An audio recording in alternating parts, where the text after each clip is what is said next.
Ayan pala yung dinalupihan dito sa Maynila na pinagborolan ng aking pinsan na si Jen. Ayan guys, makikita nyo nandiyan yung mga aking mga pinsan at ang aking pinsan na pumanaw na si Jennifer. Ayun ang kanyang tarpaulin guys. Napakabata, 33 years old lang siya dyan.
Ayan pala yung mga kamag-anak, kaibigan, kakilala, katrabaho ni Jennifer.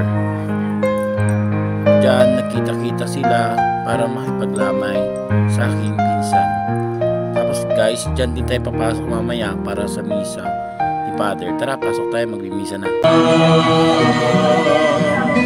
Buhay kanya, pinapapahinga sa mali.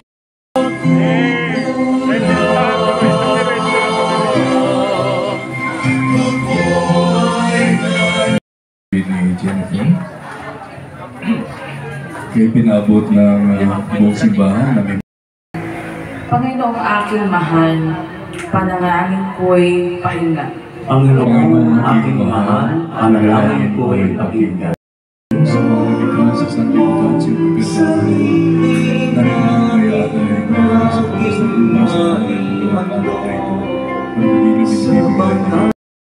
Pinaghati-hati niya yun, iniabot sa kanya maalagad at sinabi, tanggapin ninyong lahat ito at kanin, ito ang aking katawan na ihahandog para sa inyo.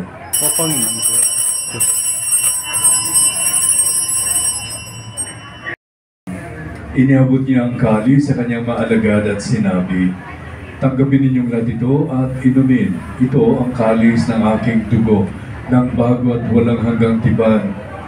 Ang aking dugo na ibubuhos para sa inyo at para sa lahat, sa ikapagpapatawad ng mga kasalanan. Gawin ninyo ito sa pag-alaala sa akin. O Panginoon ko at Diyos ko.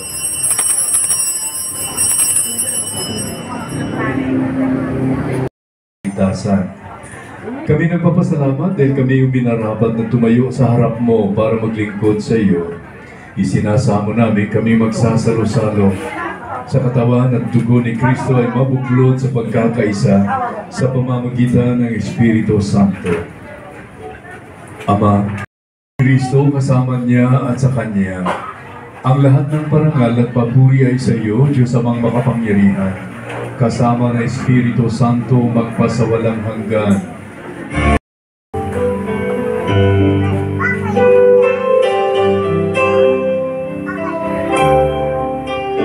Ama namin,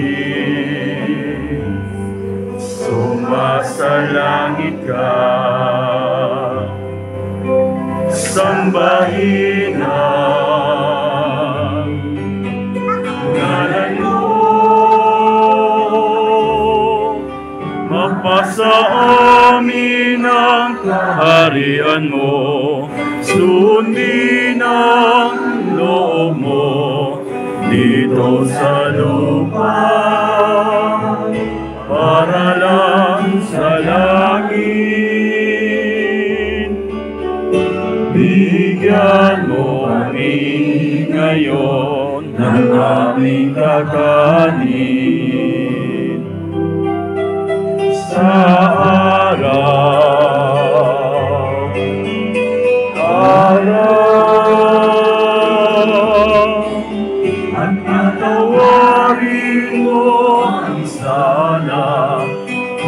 ng aming pagkakasawat sa sala sa amin. At huwag mo kami ipahintulot sa tukso, at iadya mo kami sa lahat ng masama.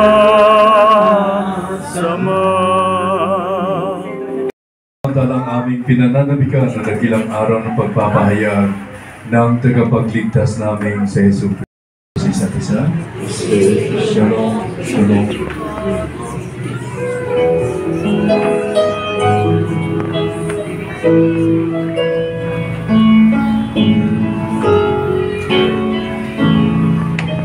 May naanyayahan sa kanyang piging. Panginoon, hindi ako karapat-dapat magpatuloy sa iyo. Ngunit sa isang salita mo lamang, ay gagaling na ako.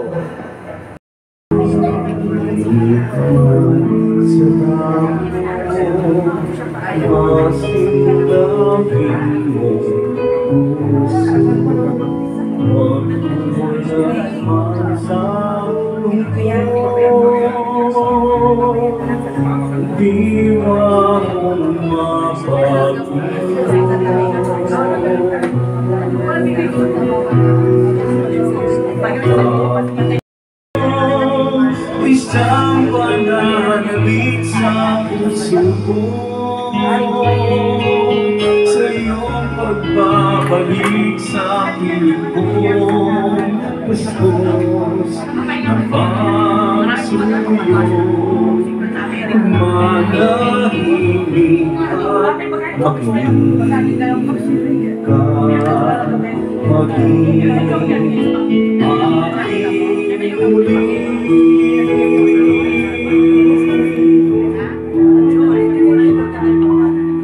Kasalanan at ang walang maliw na ligaya ng pagkabuhay sa pamamagitan ng Yesu Cristo kasama ng Espiritu Santo magpasawalang hanggan. Amen. Mga kapatid, itong huling gabi nating paglalamay habang inihanda nating dalhin sa kanyang huling hantungan ang mga labi ni Jennifer. Pagkukulan natin siya na huling pamamaalam, ipahayag natin ating pagmamahal sa kanya. Tanggapin natin ang malulay humilay Ang giliw naming pumanaw sa piling ng buong mga. sa ilaw na walang hanggan, kapayapaan, kailan may pagkamitin na may kapal. Ang giliw naming pumanaw sa piling ng buong mga.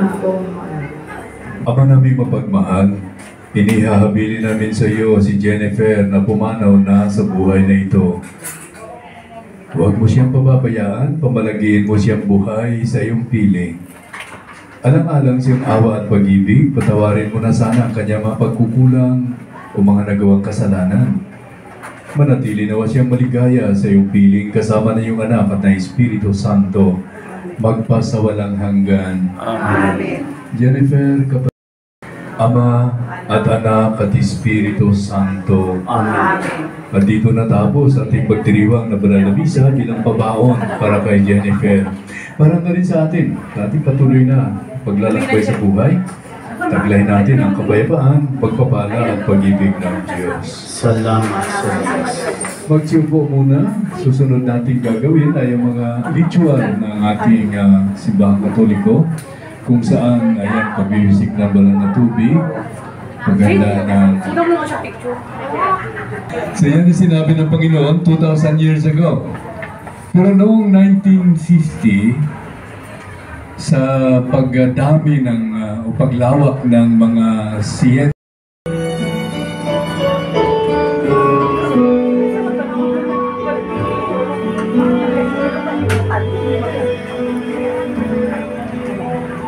Ikaw ang pangako, mahalin sa sumpang sa iyo, magpakailan man, yakapin mo. kaibigan, mga kapatid, Dali ang buhay ko sumpa, sa'yo lamang alay at mapapaglit ang tako sa'king pangako walang hanggan. Ikaw lamang ang pangakong susundin sa takbo saklan, iwalagan ang daan nakakiwo bawat sandali ang buhay ko sumpah sa'yo lamang alay at mapapangit ang tako sa'kin katalan lakas mong angkin. Ikaw ang siyang pag-ibig ko, asahan mo ang katapatan ko, kahit ang puso ko'y nalulumbay, mananatiling ikaw pa rin.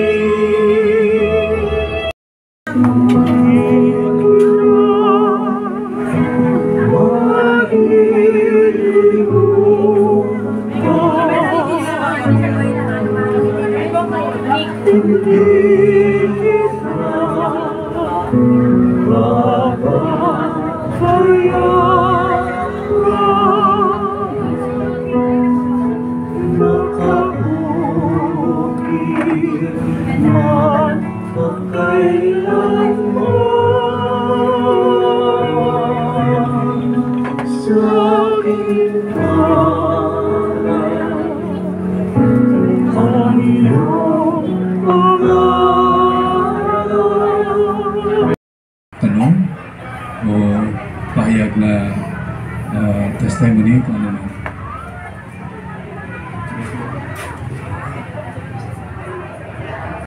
Mga kamag-anak, lalo na sa kanyang pamilya. Ang galing sa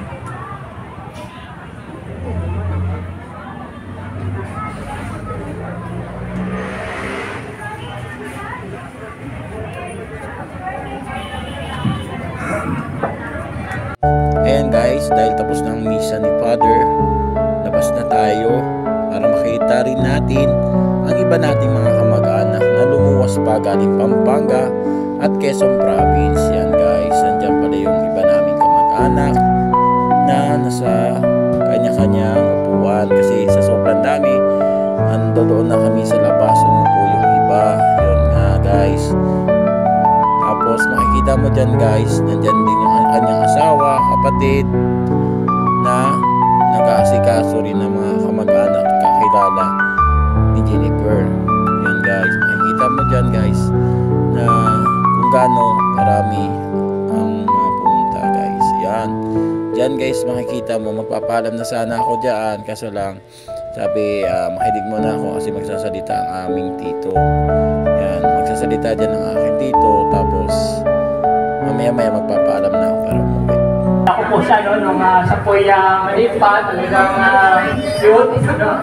At masayahin, mahilig kumain, no? At mahilig kumanta, no? At nagulat ako nung nalaman ko na simula 2020, 2021, ano, nung na-diagnose siya ng CA, tapos mataas na kagad, ano, 4th stage, ano, parang talagang nakakagulat, no? Siya po 33 years old lang at halos kasabayan po, no, nung panganay kong anak. At talagang ganun kabigatan, ano pong kalungkutan, ano, sa ating pong mga puso.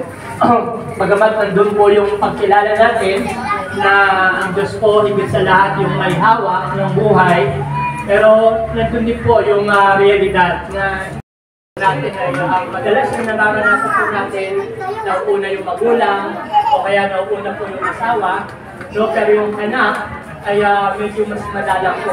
So, very, very interesting. So po personally ay nakaranas din po kayo ng asawa at nanay, but it's different. Pag namatayan po na kaya nga po nandoon yung pangangailangan na bilang mga tao, pinalang po ng Panginoon,